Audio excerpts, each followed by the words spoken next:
నమస్కారం. ఐటీవీ వార్తలకు స్వాగతం. ముందుగా వార్తల్లోని ముఖ్యాంశాలు. 4 రోజుల దావోస్ పర్యటన ముగించుకున్న సీఎం చంద్రబాబు పర్యటన ద్వారా రాష్ట్రానికి 2.5 లక్షల కోట్ల పెట్టుబడులు సాకారమయ్యాయని వెల్లడి. గూగుల్, ఐబీఎం సీఈఓలు లక్ష్మీ మిట్టల్ సహా 16 మంది పారిశ్రామికవేత్తలతో సమావేశం. రేపు ఉదయం హైదరాబాద్ కు చేరుకుని అమరావతి విధుల్లో పాల్గొనున్న సీఎం. కోటప్పకొండ కొత్తపాలెం రోడ్డును ప్రారంభించిన ఉప ముఖ్యమంత్రి పవన్ కళ్యాణ్ 3.9 కోట్ల పంచాయతీరాజ్ నిధులతో 8 కిలోమీటర్ల రోడ్డు నిర్మాణం, శివరాత్రికి ముందే రోడ్డు పూర్తి చేస్తామని హామీని నెరవేర్చిన పవన్ 1.5 లక్షల మంది భక్తులతో పాటు స్థానిక రైతులకు, విద్యార్థులకు ప్రయోజనం. తెలంగాణలో బీసీ నేత సీఎం అయ్యే సమయం వస్తుందన్న మహేష్ కుమార్ గౌడ్. అవకాశం ఉన్న ప్రతి చోట బీసీలకు పదవులిస్తున్నామన్న మహేష్ గౌడ్. మున్సిపల్ ఎన్నికల్లో విజయమే లక్ష్యమని వెల్లడి. దేవుళ్ల పేరుతో రాజకీయాలు మంచిది కాదని వ్యాఖ్య. 5 ఏళ్లు మొద్దు నిద్రలో ఉన్న జగన్ కొత్త డ్రామాకు తెరతీశారన్న నిమ్మల రామానాయుడు. జగన్ పాదయాత్రకు ప్రకటనపై నిమ్మల విమర్శలు. అధికారం కోల్పోయిన తర్వాత పాదయాత్ర గుర్తొచ్చిందని ఎద్దేవా. రాష్ట్రంలో వైసీపీ శకం ముగిసిందని వ్యాఖ్య. సిరిసిల్ల జిల్లాను ఎత్తేసే కుట్రలో రేవంత్ రెడ్డి ఉన్నారన్న కేటీఆర్. సిరిసిల్ల మున్సిపల్ ఎన్నికల్లో గులాబీ జెండాను ఎగురుతుందన్న కేటీఆర్. అన్ని అవార్డులను గెలవడమే లక్ష్యంగా ముందుకు వెళ్లాలని శ్రేణులకు పిలుపు. కేసీఆర్ ప్రభుత్వం ఏర్పాటు చేసిన కొత్త జిల్లాలను రద్దు చేయడమే ప్రస్తుత కాంగ్రెస్ ప్రభుత్వ అసలు ఎజెండా అని బీఆర్ఎస్ వర్కింగ్ ప్రెసిడెంట్ కేటీఆర్ తీవ్ర విమర్శలు చేశారు. జిల్లాల ఏర్పాటు అశాస్త్రీయమని చెబుతూ రిటైర్డ్ జడ్జిలతో కమిషన్ వేయడం వెనుక రాజకీయ కుట్ర దాగి ఉందన్నారు. రాజన్న సిరిసిల్ల, పెద్దపల్లి, జగిత్యాల వంటి జిల్లాలను రద్దు చేయాలన్న ఆలోచన ప్రజలకు తీవ్ర నష్టం చేస్తుందని హెచ్చరించారు. జిల్లాల రద్దుతో పాటు జిల్లా పరిషత్ ఎన్నికలు పెట్టకుండా తప్పించుకునేందుకు ప్రభుత్వం ప్రయత్నిస్తోందన్నారు. కేసీఆర్ ప్రజల సౌలభ్యం కోసం జిల్లాలు ఏర్పాటు చేశారని, వాటిని తొలగిస్తే ప్రజలే తగిన గుణపాఠం చెప్తారని హెచ్చరించారు. ఈ వ్యాఖ్యలు రాష్ట్ర రాజకీయాల్లో కలకలం రేపాయి. జిల్లాలను ఏదో మేమేదో గతంలో అశాస్త్రీయంగా చేసినామంట. అందుకే జిల్లాల కోసం జిల్లాల ఏర్పాటు పైన అధ్యయనం చేయడానికి రిటైర్డ్ జడ్జి గారి నేతృత్వంలో ఏదో కమిషన్ వేస్తున్నామని చెప్పి వారు చెప్తా ఉన్నారు. దీని వెనకాల ఉన్న ఎజెండా స్పష్టంగా కనబడతా ఉంది. కేసీఆర్ గారు ఏర్పాటు చేసిన కొత్త జిల్లాలన్నింటినీ రద్దు చేయాలి అనే ఆలోచన కనబడతా ఉంది. రాజన్న సిరిసిల్ల జిల్లా గాని, పెద్దపల్లి జిల్లా గాని, జగిత్యాల జిల్లా గాని, ఉమ్మడి కరీంనగర్లో ఏర్పాటు చేసిన 3 కొత్త జిల్లాలని కూడా రద్దు చేయాలనే కుట్ర ఈ ప్రభుత్వం చేస్తున్నట్టుగా మాకు అర్థమవుతున్నది. దాంతోపాటు జిల్లా పరిషత్ ఎన్నికలు పెట్టకుండా తప్పించుకోవాలనే ఒక ఎత్తుగడ కూడా ఈ కమిషన్ ఏర్పాటు వెనకాల ఉన్నట్టుగా మాకు అర్థమవుతా ఉంది. నేను రేవంత్ రెడ్డి గారిని, ఆయన ప్రభుత్వాన్ని ఒకటే హెచ్చరిస్తా ఉన్నా. మొన్న ఆల్రెడీ నేను మహబూబ్ నగర్ లో చెప్పినా, మళ్లీ వాళ్ళ సిరిసిల్లలో చెప్తున్నా. కేసీఆర్ గారు పరిపాలనా సౌలభ్యం కోసం అధికార వికేంద్రీకరణలో భాగంగా ప్రజలకు ఎంత సన్నిహితంగా అధికారులుంటే అంత లాభం జరుగుతుంది అని ఆలోచించి వారి సౌలభ్యం కోసం ఎక్కడో గంభీరావుపేటలో ఉండే వాళ్ళు కరీంనగర్ పోవాలి అంటే దాదాపు 90-100 కిలోమీటర్ల దూరం. అలాంటి పరిస్థితి నుండి సన్నిహితంగా, ప్రజలకు అత్యంత సన్నిహితంగా జిల్లా కార్యాలయాలు, జిల్లా అధికారులను, జిల్లా యంత్రాంగాన్ని ఇక్కడ ఏర్పాటు చేస్తే మీరేమో దాన్ని తొలగిస్తాము, ఇది అశాస్త్రీయంగా ఉంది అంటే ప్రజల చేతుల్లో మీకు పరాభవం తప్పదు. ప్రజల చేతుల్లో కాంగ్రెస్ పార్టీకి చావు దెబ్బ తప్పదు. కోటప్పకొండ త్రికోటేశ్వర స్వామిని ఉప ముఖ్యమంత్రి పవన్ కళ్యాణ్ దర్శించుకున్నారు. ఆలయంలో ప్రత్యేక పూజలు నిర్వహించి స్వామివారి ఆశీస్సులు తీసుకున్నారు. ఈ సందర్భంగా ఆలయ సాంప్రదాయాలను పాటిస్తూ భక్తి శ్రద్దలతో ప్రార్థనలు చేశారు. రాష్ట్ర ప్రజల శ్రేయస్సు, అభివృద్ది కోసం స్వామివారిని ప్రార్థించినట్లు పార్టీ వర్గాలు తెలిపాయి. కోటప్పకొండ పుణ్యక్షేత్రం ఆధ్యాత్మికంగా ఎంతో ప్రాధాన్యం కలిగి ఉందని, ఇలాంటి దర్శనాలు ప్రజల్లో విశ్వాసాన్ని పెంచుతాయని వ్యాఖ్యానించారు. ఉప ముఖ్యమంత్రి పర్యటన సందర్భంగా ఆలయ పరిసరాల్లో భద్రతను అధికారులు కట్టుదిట్టం చేశారు. ఈ దర్శనం రాజకీయంగానూ, ఆధ్యాత్మికంగానూ ప్రాధాన్యం సంతరించుకుంది.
మహాత్మా గాంధీని గౌరవించడంలో బీజేపీ ప్రభుత్వం విఫలమవుతోందని టీపీసీసీ అధ్యక్షుడు మహేష్ కుమార్ గౌడ్ తీవ్ర విమర్శలు చేశారు.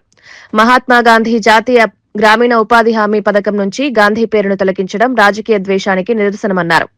గాంధీ పేరు వినగానే సోనియా గాంధీ, రాహుల్ గాంధీ గుర్తొస్తారనే ఉద్దేశంతోనే ఈ చర్యలు చేపట్టారని ఆరోపించారు. గాంధీ కుటుంబం త్యాగాల కుటుంబమని, ఆ చరిత్రను ఎవరూ తుడిచిపెట్టలేరన్నారు. గాంధీ ఆలోచనలు దేశానికి శాశ్వత మార్గదర్శకమని స్పష్టం చేశారు. ఈ వ్యాఖ్యలు జాతీయ రాజకీయాల్లో కొత్త చర్చకు దారితీశాయి. Mahatma Gandhi national rural employment guarantee scheme నుంచి వారి పేరు తొలగించేసారు. దాంట్లో దేవుడి పేరు వచ్చేటట్టుగా జీ రామ్జీ అని పెట్టారు. అరే, గాంధీ మాత్రం రామునే పూజించాడు, హే రామ్ అనేవాడు. ఆయన తొలగించారు. ప్రపంచం గౌరవించే నాయకుని తొలగించారు. ఎందుకు కారణం? కోపం మహాత్మా గాంధీ మీద కాదు. గాంధీ పేరు పలికినప్పుడల్లా సోనియా గాంధీ, రాహుల్ గాంధీ, ప్రియాంక గుర్తొస్తున్నారని వాడి బాధ అది. నువ్వు ఎంత బాధపడ్డా ఈ గాంధీ కుటుంబాన్ని ఎవ్వరు ఆపలేరు. ఎందుకంటే త్యాగాల కుటుంబం. గాంధీ కుటుంబం త్యాగాల కుటుంబం. నెహ్రూ 12 ఏళ్ళు జైల్లో ఉన్నాడు. ఇలా మనం ఒక్కరోజుకి ఏదైనా కేసులో జైలుకు పోతే మన పిల్లలు తల్లిదండ్రులు తల్లడిల్తారు బెయిల్ కోసం. తిరగరాని అడ్వకేట్లు అంతా చుట్టూ తిరుగుతారు, అంత తపన పడతాం. అలాంటి నెహ్రూ 12 ఏళ్ళు దేశం కోసం జైల్లో ఉన్నాడు. అవసరం లేకుండే. నెహ్రూ పుట్టుకతో ఆగర్భ శ్రీమంతుడు, ఆనాడే 1000 కోట్ల ఆస్తిపరుడు, కోట్లు దేశ స్వాతంత్ర ఉద్యమంలో పోశాడు. ఒక దూరదృష్టి ఉన్న నాయకుడు. అలాంటి నాయకుడిని మరిపించాలని ప్రయత్నం చేస్తూ ఉన్నాడు. ఎందుకంటే నెహ్రూ మరిపిస్తే కాంగ్రెస్ పార్టీ మరుగున పడుతుందని. ఎవ్వరు తరం కాదు. దేశ ప్రజల గుండెల్లో గాంధీ కుటుంబం ఎప్పటికీ స్థిరస్థాయిగా ఉంటుంది. మన్రేగా కార్యక్రమం ఎవరి కోసం పెట్టారు? ఇది అనంతపూర్ పర్యటనలో శ్రీమతి సోనియా గాంధీ గారు ఉన్నప్పుడు ఇళ్ళన్నీ గ్రామాల తాళాలు కనబడితే ఏంది అన్ని ఇళ్ళకి తాళాలని జనం ఎక్కడ పోయినారు అడిగితే కూలీలు వలసపోయారు, కూలీలు ఇక్కడ దొరక్క అని. అప్పుడు ఆలోచన వచ్చింది సోనియా గాంధీ గారు. తక్షణమే మన్మోహన్ సింగ్తో మాట్లాడి ఎవ్వరు విదేశాలకు కానీ పక్క రాష్ట్రం పోవడానికి లేదు, ఉన్న కాన్నే మనం ఉపాధి కలగజేద్దాం. ఇది ఓవర్ భిక్ష కాదు, ఇది గ్యారంటీ హక్కు. ఒక మహిళనో, ఒక బీసీఓ, ఒక ఎస్సీఓ, ఎస్టీఓ వాడికి పని దొరకకుంటే వాడు కోర్టును ఆశ్రయించగలిగితే 15 రోజులు పని ఇవ్వాలి. ఇది హక్కు, చట్టం. ఇది అలాంటి హక్కును తీసేసి చేసిన తప్పులకు సమాధానం చెప్పలేక రోజుకో కొత్త డ్రామా చేస్తున్నారని ఎమ్మెల్సీ అద్దంకి దయాకర్ తీవ్ర వ్యాఖ్యలు చేశారు. ఒక్కసారి అధికారం ఇస్తే కుటుంబం మొత్తం స్కామ్లలో ఇరుక్కుందని విమర్శించారు. ప్రజల దృష్టిని మళ్లించేందుకే రోజు కొత్త అంశాలు తెరపైకి తీసుకొస్తున్నారని ఆరోపించారు. అవినీతి ఆరోపణలపై స్పష్టత ఇవ్వకుండా రాజకీయ నాటకాలు ఆడుతున్నారని మండిపడ్డారు. ప్రజలు అన్ని గమనిస్తున్నారని, తగిన సమయంలో సరైన తీర్పు ఇస్తారని చెప్పారు. పాలనలో పారదర్శకత లేకపోవడమే ఈ పరిస్థితికి కారణమన్నారు. ఈ వ్యాఖ్యలు అధికార విపక్షాల మధ్య మాటల యుద్ధాన్ని మరింత పెంచాయి. ఎత్తుగడతో బావబామర్దులు ముందుకు పోతున్నా సరే మీరు ముఖ్యమంత్రి గారి ట్రాప్లో పడ్డరనే అంశం మీకు తెలియకపోవడం అనేది విచారకరం. అది కేసీఆర్ మీకు చెబుతుండో లేదో, లేదంటే జరుగుతున్న పరిణామాలను మీరు నిశితంగా గమనిస్తే మీకు మీరుగా స్వీయ రక్షణ కోసం మీరు చేసే తప్పులతో కూడిన ఎత్తుగడలు మిమ్మల్ని రాజకీయ పతనం వైపు నెడుతున్న పరిస్థితి మీకు అర్థమవలసిన అవసరం ఉన్నది. ప్రత్యేకించి కేటీఆర్ జిల్లాల ప్రతిపాదన అనేది ఆయనకు దగ్గరున్న 2-3 లీడర్లతో అని చెప్పి మీ జిల్లా ఎత్తేస్తారట అనే ఉద్దేశాన్ని తెర మీదకి తెచ్చి రాబోయే ఎన్నికల్లోనో తన మీద జరుగుతున్న ఈ నోటీసుల తంతుతోనో తప్పించుకోవాలని చూస్తున్నాను. మున్సిపల్ ఎలక్షన్స్ లక్ష్యంగా ఈ జిల్లాల మూవ్మెంట్ చేద్దామని ఒక ఆలోచనతో వచ్చింది వాళ్ళు. కానీ వాస్తవానికి జరిగింది ఏంటిది?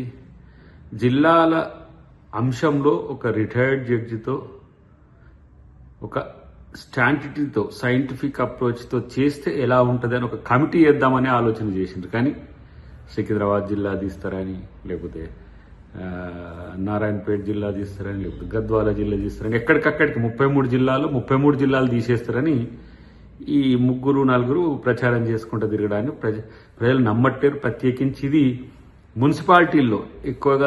ఆంధ్రప్రదేశ్ ముఖ్యమంత్రి చంద్రబాబు నాయుడు తన 4 రోజుల దావోస్ పర్యటన ముగించుకుని స్వదేశానికి బయలుదేరారు. ఈ పర్యటనలో సుమారు 36 కార్యక్రమాల్లో పాల్గొన్న ఆయన లక్ష్మీ మిట్టల్, థామస్ కురియన్, అరవింద్ కృష్ణ వంటి ప్రముఖ పారిశ్రామికవేత్తలతో భేటీ అయ్యారు. రాష్ట్రానికి భారీ పెట్టుబడులు తీసుకురావడమే లక్ష్యంగా ఈ పర్యటన సాగిందని ప్రభుత్వ వర్గాలు తెలిపాయి. ఏఐ, క్వాంటమ్ టెక్నాలజీ రంగాల్లో సహకారం కోరినట్లు వెల్లడించారు. ఈ పర్యటన ద్వారా ఏపీకి కొత్త అవకాశాలు తెరుచుకునే అవకాశం ఉందని విశ్లేషకులు అభిప్రాయపడుతున్నారు.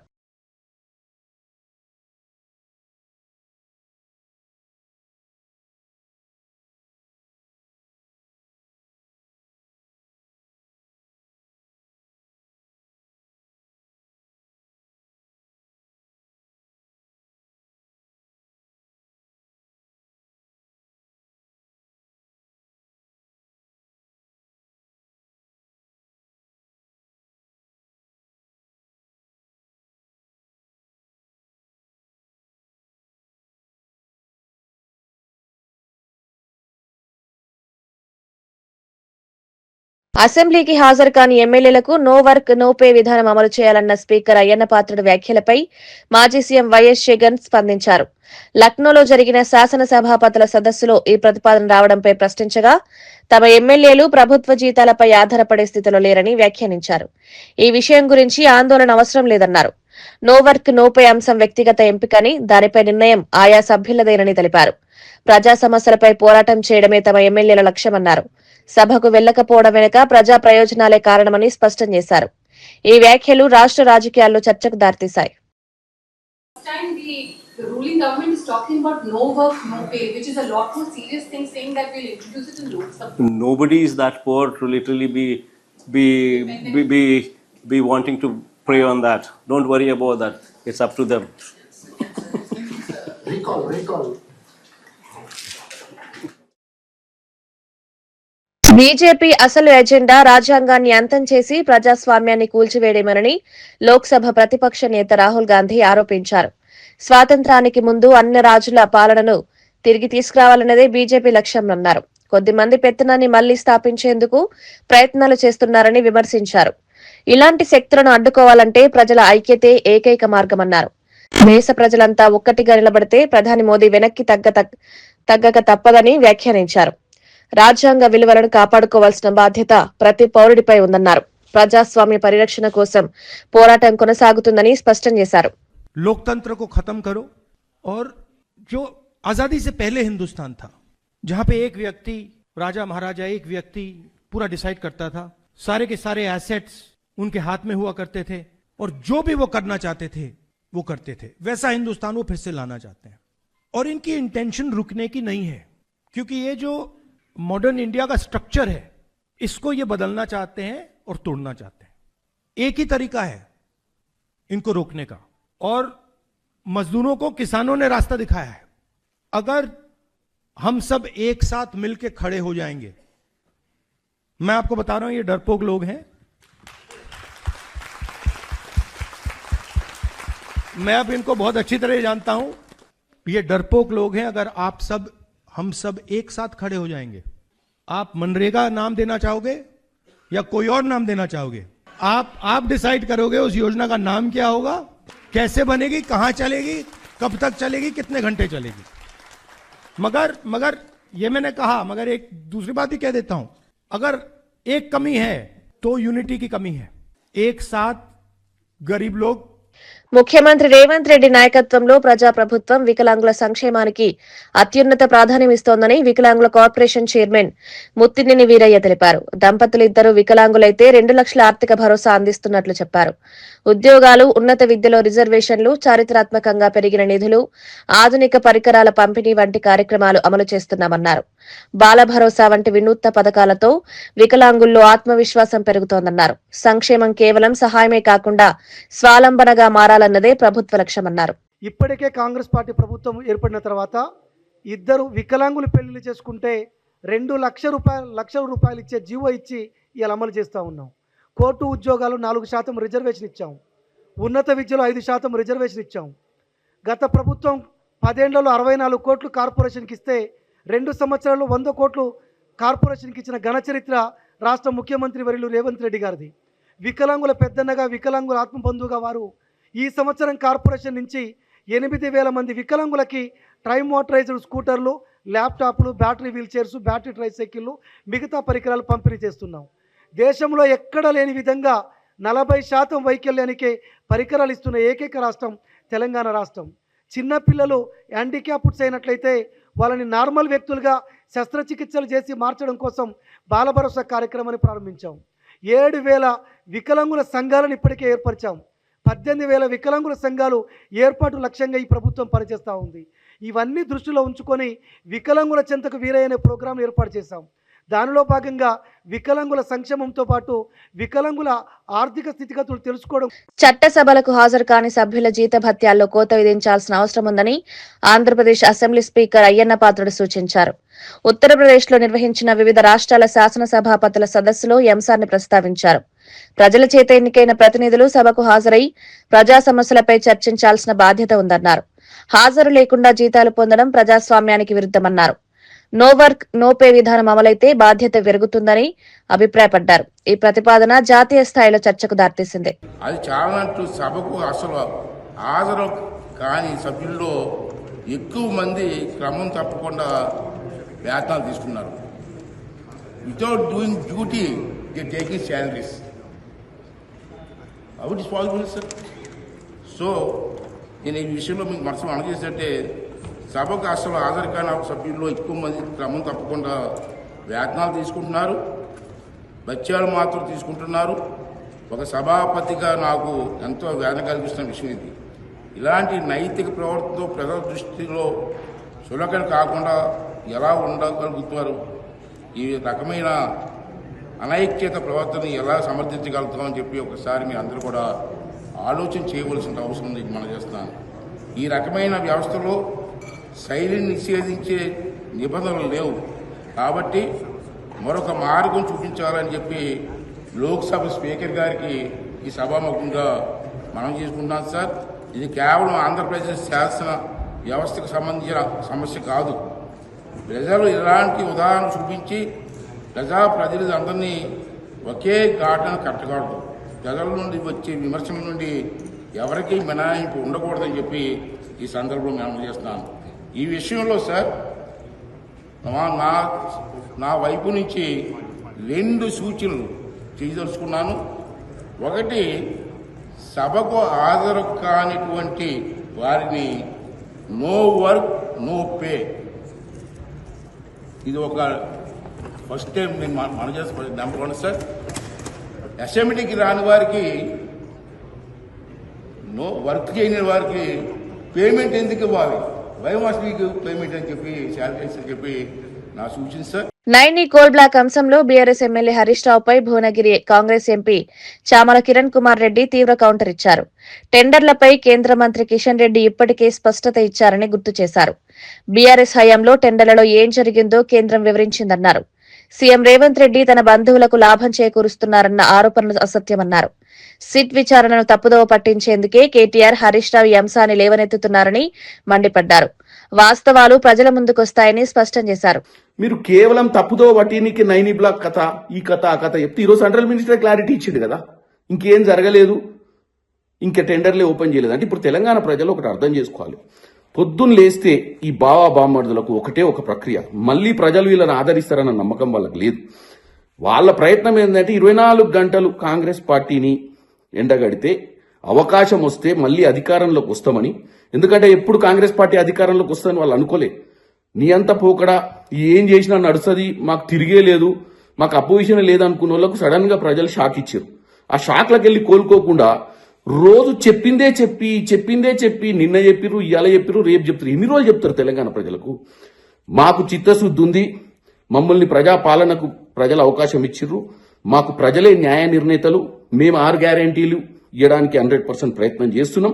ఇవాళ ఈ ఆర్థిక ఇబ్బందులు ఉండడం వల్ల 6 గ్యారెంటీలు ఏకకాలంగా ఇవ్వలేకపోయినాం. దీనివల్ల మీ హయాంలో మిగులు రాష్ట్రాన్ని అప్పుల రాష్ట్రం చేసినందుకు ఈ పరిస్థితి వచ్చింది. హరీష్ రావు గారు ఏడబడితే 60 చౌరస్తాల మీద సభలల్లా లేదా ప్రెస్ మీట్లు పెట్టి 24 గంటలు ఈ 2 ఏళ్ల ప్రభుత్వాన్ని బద్నాం చేసి బంద్ చేసి మీ 10 ఏళ్ల హయాంలో మీరు దోచుకున్న విషయాన్ని తెలంగాణ ప్రజలు గమనించే మిమ్మల్ని ఇంటికి తరిమి కొట్టారు. ఇవాళ మీరు కిషన్ రెడ్డి గారికి లెటర్ రాస్తే కిషన్ రెడ్డి గారు క్లారిటీ. సింగరేణి సంస్థపై కేంద్ర ప్రభుత్వానికి ఎప్పుడూ ప్రత్యక్ష అజమాయిషీ లేదని కేంద్ర మంత్రి జి కిషన్ రెడ్డి స్పష్టం చేశారు. కాంగ్రెస్ హయాంలోనూ ఎన్డీఏ ప్రభుత్వంలోనూ ఇదే విధానం కొనసాగుతోందని తెలిపారు. తెలంగాణ అభివృద్దిలో సింగరేణి కీలక పాత్ర పోషిస్తోందని, రాష్ట్ర ఆర్థిక వ్యవస్థకు ఇది వెన్నెముక లాంటిదన్నారు. తెలంగాణ ఉద్యమ కాలంలో సింగరేణి కార్మికులు చేసిన వీరోచిత పోరాటాలను ఆయన గుర్తు చేశారు. సంస్థ చరిత్రను వక్రీకరించి రాజకీయ లబ్ది పొందే ప్రయత్నాలు సరికాదన్నారు. సింగరేణిని రాజకీయాలకు అతీతంగా పరిరక్షించాల్సిన అవసరం ఉందని తెలిపారు. సంస్థలో పారదర్శకత, సమర్థవంతమైన పాలన ఉండాలన్నదే కేంద్ర ప్రభుత్వ ఆకాంక్ష అని స్పష్టం చేశారు. ఈ వ్యాఖ్యలు సింగరేణి అంశంపై సాగుతున్న రాజకీయ చర్చలకు ప్రాధాన్యం సంతరించుకున్నాయి. తెలంగాణ రాష్ట్ర అభివృద్ధికి చాలా కీలక పాత్ర పోషించింది. సుమారు 8 జిల్లాలలో ఈరోజు సింగరేణి విస్తరించున్నది. దీనికి 136 సంవత్సరాల చరిత్ర ఉంది. గతంలో సింగరేణిలో బొగ్గు ఉత్పత్తి అనేక రికార్డులు సాధించింది. తెలంగాణ ఉద్యమ కాలంలో తెలంగాణ రాష్ట్ర ఏర్పాటుకు సింగరేణి కార్మికులు వీరోచితమైనటువంటి పోరాటం చేశారు. ఆ సందర్భంగా నేను కూడా తెలంగాణ పోర్యాత్ర సింగరేణి ప్రాంతంలో తిరుగుతున్నప్పుడు అద్భుతమైనటువంటి స్వాగతము మా పార్టీకి నాకు కూడా ఆ రోజు ఇవ్వడం జరిగింది నా యాత్రలో. ఇందులో మీకు అందరికీ తెలుసు 51% తెలంగాణ ప్రభుత్వ వాటా, 49% కేంద్ర ప్రభుత్వ వాటా. కానీ ఆ రోజు కాంగ్రెస్ హయాంలోనే దీనికి సంబంధించినటువంటి ఒక విధానము, వర్కింగ్ సిస్టము. ముఖ్యమంత్రి చంద్రబాబు నాయుడు, మంత్రి లోకేష్ దావోస్ పర్యటనపై వైసీపీ శ్రేణులు దుష్ప్రచారం చేయడం దారుణమని షాప్ చైర్మన్ రవినాయుడు విమర్శించారు. రాష్ట్రానికి పెట్టుబడులు తీసుకురావాలనే ఉద్దేశంతో సీఎం దావోస్ పర్యటన చేపట్టారని తెలిపారు. అంతర్జాతీయ పారిశ్రామికవేత్తలతో భేటీలు, ఒప్పందాలపై వాస్తవాలను దాచిపెట్టి రాజకీయ విమర్శలు చేయడం అనైతికమన్నారు. ఏపీ అభివృద్ధిని అడ్డుకునేలా కావాలనే తప్పుడు ప్రచారం చేస్తున్నారని ఆరోపించారు. పెట్టుబడులు వస్తే యువతకు ఉద్యోగాలు, రాష్ట్రానికి ఆదాయం పెరుగుతుందని పేర్కొన్నారు. రాష్ట్ర ప్రయోజనాలపై రాజకీయాలు చేయడం మానుకోవాలని సూచించారు. దావోస్ పర్యటన ఫలితాలు త్వరలోనే ప్రజలకు కనిపిస్తాయని ధీమా వ్యక్తం చేశారు. రాష్ట్రంలో యువత కోసం ఈ రాష్ట్రానికి పరిశ్రమలు తీసుకొని రావాలి, పెట్టుబడులు తీసుకొని రావాలి, యువతకు ఉద్యోగ ఉపాధి అవకాశాలు కల్పించాలి. ఈ రాష్ట్రం మేటిగా నిలబడుతుందని ఆయన ఆలోచిస్తున్నారు. 19-24 సంవత్సరాల్లో ఒక్క పరిశ్రమ అంటే ఒక్క పరిశ్రమ ఈ రాష్ట్రానికి రాలా. పారిపోయే 10 లక్షల కోట్ల పెట్టుబడులు. ఆ గుడివాడ అమర్నాథ్ ఆయన సవాల్ వేస్తున్నాడు. ఐటీ మంత్రిగా ఏం పొడిచావు? ఒక్క పరిశ్రమ తీసుకొని వచ్చావా? నువ్వు ఎందుకు వెళ్ళలేదు? మీ ముఖ్యమంత్రి ఎందుకు వెళ్ళలేదు అంటే ఆయన చెప్పిన మాట ఏంటి? అక్కడ చలుంది, జ్వరం వస్తుంది, స్నానం చేయలేము, ఇంకా అక్కడికి పోయి మేమేం చేస్తాము అన్నారు. ఆయన లోకేష్ గారికి సవాల్ ఇస్తున్నారు. పరిశ్రమల మీద చర్చకి సిద్ధమంట. ఏ పరిశ్రమలు వచ్చాయో డేటాతో కూడా మేము సిద్ధంగా ఉన్నాం. మీరు రాగలుగుతారా? ల్యాండ్ టైటిలింగ్ యాక్ట్ అంశంపై మంత్రి అనగాని సత్యప్రసాద్ మాజీ సీఎం వైఎస్ జగన్మోహన్ రెడ్డిపై తీవ్ర స్థాయిలో విమర్శలు చేశారు. గత ప్రభుత్వం నిజంగా ప్రజలకు మేలు చేసిన విధానాలు అమలు చేసి ఉంటే కేవలం 11 అసెంబ్లీ స్థానాలకు పరిమితమయ్యేదే కాదన్నారు. సెక్షన్ 22A ప్రజలను రక్షించేందుకు కాకుండా భూ యజమానులను వేధించేందుకు ఉపయోగించారని ఆరోపించారు. భూముల భద్రత పేరుతో ఆస్తుల స్వాధీనానికి ప్రయత్నాలు జరిగాయని తెలిపారు. ల్యాండ్ టైటిలింగ్ యాక్ట్ ప్రజల్లో భయాన్ని సృష్టించిందన్నారు. భూ సమస్యల పరిష్కారానికి పారదర్శకత విధానాలు అవసరమని, చట్టాలను రాజకీయ ప్రయోజనాలకు వాడకూడదని స్పష్టం చేశారు. ఈ వ్యాఖ్యలు భూ విధానాలపై రాజకీయ చర్చను మరింత వేడెక్కించాయి. మాకు కావాల్సింది హెల్దీ, వెల్దీ, హ్యాపీ స్టేట్. దానికోసం తపన పడుతుంది తప్ప ఈ కూటమి ప్రభుత్వం దేనికోసం కూడా కాదు అని చెప్పి నేను చెప్తా ఉన్నాను. ఎన్నో వైబ్రెంట్ మోడ్లో ఎన్నో ఫెస్టివల్స్ చేస్తూ ఉన్నాం. ఒక పక్కన రేపు విశాఖ ఫెస్టివల్ వస్తూ ఉంది, లేకపోతే మొన్న విజయవాడలో మనం దుర్గామాత ఫెస్టివల్ మనం దసరా ఫెస్టివల్ బ్రహ్మాండంగా చేసాం. లోకేష్ గారు ఇక్కడ క్రికెట్ లీగులు పెట్టారు. మొన్న ఫ్లెమింగో ఫెస్టివల్ చేసాం. అంటే నేను ఎందుకు చెప్తామంటే గండికోట ఫెస్టివల్ చేసాం. ఒక మంచి వాతావరణం క్రియేట్ చేయాలి. ఈ రాష్ట్రంలో మళ్ళా ఆ పునర్వైభవం రావాలి. మన ట్రెడిషన్తో పాటు ఈ ఏదైతే టెక్నాలజీ ఉందో ఇంటిగ్రేట్ చేసి, ఎందుకంటే అభివృద్ధితో పాటు మన పాత సాంప్రదాయాలను కూడా మనం తీసుకొచ్చి ఇవన్నీ కలిపి ఒక ఆహ్లాదకరమైన వాతావరణం క్రియేట్ చేయాలని చూస్తూ ఉంటే ఇతను 15 రోజులకు 20 రోజులకు టూరిస్ట్ లాగా బెంగళూరు నుంచి వచ్చి ఒక ప్రెస్ మీట్ పెట్టి అబద్ధాలు చెప్పి, ఒక్కటన్నా నిజం ఉందండి వాళ్ళు చెప్పిన వాటిల్లో? ఒక్కటన్నా? అన్ని అబద్ధాలు. మళ్ళీ ఇది ఒక కొత్త స్లోగను. ఏమంటే 2 వ్యక్తులు వాళ్ళు గ్రామంలో జరిగితే వాళ్ళ గొడవ జరిగి ఏదో జరిగి దాన్ని కూడా శవ రాజకీయాలు. మొన్న అదేమి పార్టీలకో లేకపోతే వేరే ఇదో కదా, ఒక వర్గాలకు చెందినటువంటి ఇది ఒకే ఊర్లో ఉంటారు. వాళ్ళకి ఏదో మాట వచ్చి కొట్టుకున్నారు, చనిపోయారు. అయినా కూడా తప్పకుండా ఎవరైతే తప్పు చేశారో వాళ్ళు శిక్షిస్తామో. మా ప్రభుత్వం చాలా గట్టిగా ఉందని కూడా మేము గతంలో చెప్పాము. వాళ్ళని మేము అరెస్ట్ చేస్తాం. మీలాగా వాళ్ళని ఇంకా హైప్ చేసి మేము ఇంకా ఉన్నత పదవులు ఇచ్చి మేము చేయమే. మీరు డోర్ డెలివరీ చేసిన వాళ్ళు తీసుకొచ్చి మీరు కౌన్సిల్లో మాజీ సీఎం జగన్ కు మరోసారి అధికారం ఇస్తే ప్రజలకు నిద్ర కూడా పోనివ్వరని మంత్రి నిమ్మల రామానాయుడు ఎద్దేవా చేశారు. జగన్ పాలనలో ప్రజలు భయాందోళనకు గురయ్యారని విమర్శించారు. పాలన అంటే భయపెట్టడం, కేసులతో వేధించడం అన్నట్లుగా మారిందన్నారు. ప్రజల వ్యక్తిగత జీవితాల్లో జోక్యం పెరిగిందని ఆరోపించారు. అందుకే ప్రజలు స్పష్టమైన తీర్పునిచ్చారని తెలిపారు. ప్రస్తుతం రాష్ట్రంలో ప్రజాస్వామ్య పాలన కొనసాగుతోందని, ప్రజలకు స్వేచ్ఛ, భద్రత లభిస్తున్నాయని చెప్పారు. గత అనుభవాలను గుర్తు చేసుకుని ప్రజలు జాగ్రత్తగా నిర్ణయాలు తీసుకుంటారని స్పష్టం చేశారు. ఈ వ్యాఖ్యలు రాజకీయ వర్గాల్లో చర్చనీయాంశంగా మారాయి. ముందస్తు అరెస్టులు, హౌస్ అరెస్టులు, మరి ఇన్ని రకాలైన ఆంక్షలు, బ్యారికేడ్లు, పరదాలు ఇన్ని పెట్టుకుని ఈరోజు అధికారం పోయేటప్పటికీ మళ్ళీ నేను ప్రజల్లోకి వస్తానని అనేది నువ్వు అధికారం కోసమే తప్ప ప్రజలకి మేలు చేయడం కోసం కాదు. మళ్ళీ జగన్ రాడనే గ్యారంటీ ఇవ్వండి పరిశ్రమలు, పారిశ్రామికవేత్తలు అడుగుతూ ఉన్నారని అంటే ఇంకొకసారి కనుక జగన్ చేతిలో మనం మోసపోతే మన పిల్లల భవిష్యత్తు ఉండదు, భావితరాల భవిష్యత్తు ఉండదు అనేది ఈవేళ ప్రజలు, తెలుగు జాతి అందరి యొక్క ఆలోచన. అందుచేత వైఎస్ఆర్సీపీ పార్టీ అనేది శకం ముగిసింది. రాష్ట్రంలో అత్యధిక పంట కొనుగోలు చేసిన దేశంలోనే రికార్డు నెలకొల్పామని పౌర సరఫరాల శాఖ మంత్రి ఉత్తమ్ కుమార్ రెడ్డి వెల్లడించారు. రైతులకు మద్దతు ధరతో పాటు తక్షణ చెల్లింపులు అందించడం వల్ల ఈ విజయం సాధ్యమైందన్నారు. రైతుల పంటలకు గిట్టుబాటు ధర కల్పించడమే ప్రభుత్వ లక్ష్యమన్నారు. కొనుగోలు కేంద్రాల సంఖ్య పెంచడం, పారదర్శక విధానాలు అమలు చేయడం వల్ల ఇబ్బందులు తగ్గాయని తెలిపారు. రైతుల శ్రమకు తగిన గౌరవం లభించేలా ప్రభుత్వం పనిచేస్తోందన్నారు. వ్యవసాయ రంగాన్ని బలోపేతం చేయడమే ప్రభుత్వ దీర్ఘకాలిక లక్ష్యమని స్పష్టం చేశారు. ఈ రికార్డు రాష్ట్ర రైతులకు భరోసా కలిగించే అంశంగా నిలిచింది. సుమారు 38,000 కోట్లు సివిల్ సప్లైస్ డిపార్ట్మెంట్ ద్వారా తెలంగాణ రాష్ట్రంలో 15-16 లక్షల రైతులకి ఇవ్వడం అంటే ఇది ఎంత గొప్ప కార్యక్రమమో. రాష్ట్ర ఆర్థిక పరిస్థితి కొంత మెరుగుపడిన తర్వాత ఇప్పుడు రైస్తో సహా అదర్ ఎసెన్షియల్ కమోడిటీస్ కూడా ఆషన్లో ఇవ్వాలని మా ఫ్యూచర్ ప్లాన్ లో ఉంది. ఈ స్టోరేజ్ చేసినప్పుడు ధాన్యం డిటోరియేట్ కాకుండా ఉండే విధంగా most advanced technology and methods ఉపయోగించాలని చెప్పి కూడా నేను కమిషనర్ గారికి వాళ్ళ టీంకు చెప్తాను. దేశం బయటికి రైస్ ఎక్స్పోర్ట్ చేయడానికి ఏమైనా మరి రైస్ మిల్స్ ముందుకు వస్తే ప్రభుత్వం వాళ్ళని ఎంకరేజ్ చేయడానికి ఒక కొత్త పాలసీ తీసుకొచ్చేయడానికి ఒక డ్రాఫ్ట్ తయారు చేస్తున్నాం. ప్రభుత్వం సొమ్ముతో కొనుక్కున్న ధాన్యం అమ్ముకొని మరి జవాబుదారీతనం, అకౌంటబిలిటీ లేకుంటే మాత్రం కఠిన చర్యలు తప్పవు అని చెప్పి కూడా నేను మనవి చేస్తున్నాను. వార్తలు ముగించే ముందు ముఖ్యాంశాలు మరోసారి. 4 రోజుల దావోస్ పర్యటన ముగించుకున్న సీఎం చంద్రబాబు పర్యటన ద్వారా రాష్ట్రానికి 2.5 లక్షల కోట్ల పెట్టుబడులు సాకారమయ్యాయని వెల్లడి. గూగుల్, ఐబీఎం సీఈఓలు లక్ష్మీ మిట్టల్ సహా 16 మంది పారిశ్రామికవేత్తలతో సమావేశం. రేపు ఉదయం హైదరాబాద్ కు చేరుకుని అమరావతి విధుల్లో పాల్గొనున్న సీఎం.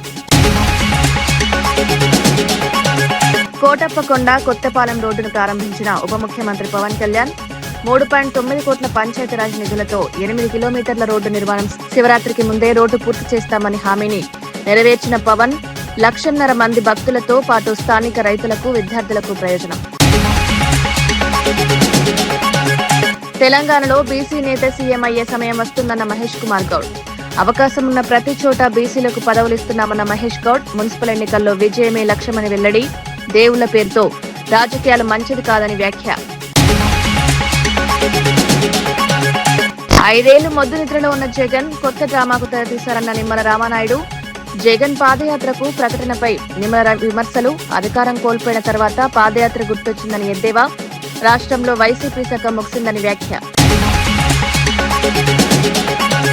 సిరిసిల్ల జిల్లాను ఎత్తేసే కుట్రలో రేవంత్ రెడ్డి ఉన్నారన్న కేటీఆర్. సిరిసిల్ల మున్సిపల్ ఎన్నికల్లో గులాబీ జెండానే ఎగురుతుందన్న కేటీఆర్. అన్ని అవార్డులను గెలవడమే లక్ష్యంగా ముందుకు వెళ్లాలని శ్రేణులకు పిలుపు. ఇవి ఈనాటి వార్తా విశేషాలు. మరో బులెటిన్లో మళ్లీ కలుద్దాం. నమస్కారం.